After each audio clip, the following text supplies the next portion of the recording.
Well, I'm a specific love. Now that I have a workshop, I wanted to have some way to display a lot of our little creations that we've done.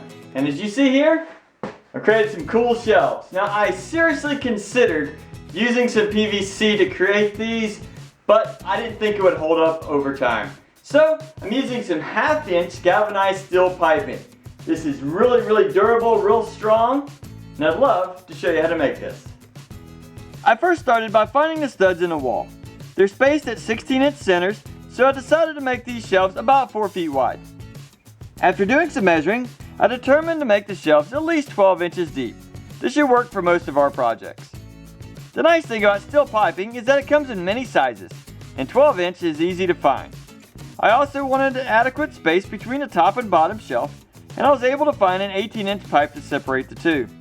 For this build, I also needed 4 floor flanges, 4 90-degree elbows, some tube straps, and some short and long screws. I also picked up 2 wood boards that measured 1 inch by 12 inch by 4 foot.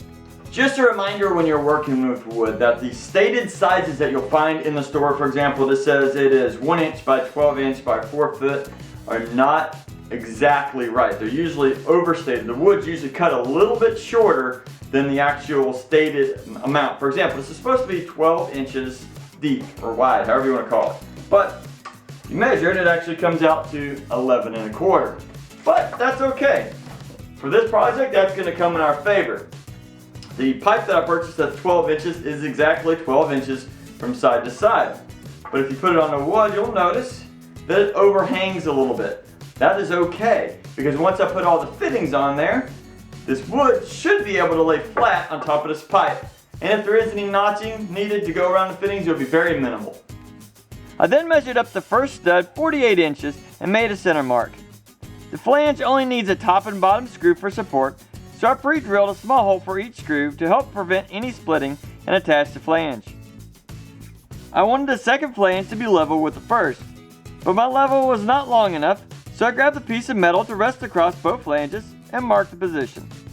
Once both flanges were secure, I started constructing the pipes and fittings. Everything went as planned until I reached the top pipes. I realized I did not have enough room unless I repositioned the current pipes. On the first side, I unscrewed the bottom elbow and pipes, attached the last pipe and flange, and then slowly screwed everything back in place.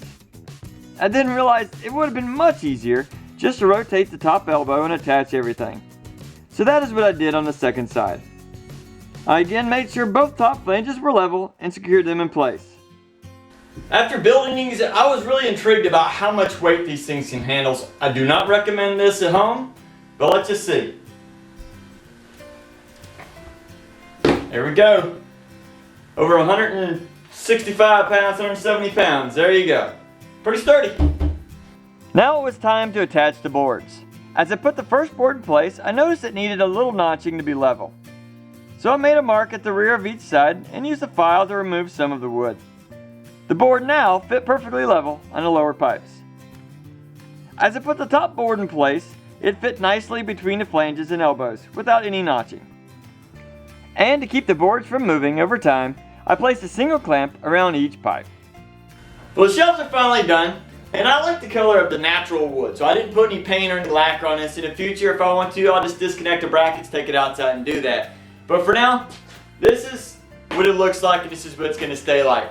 If you like this project, make sure you click that like button and tell us what you think about it in the comments. Also, make sure you hit that subscribe button so you don't miss out on future projects. Have fun building.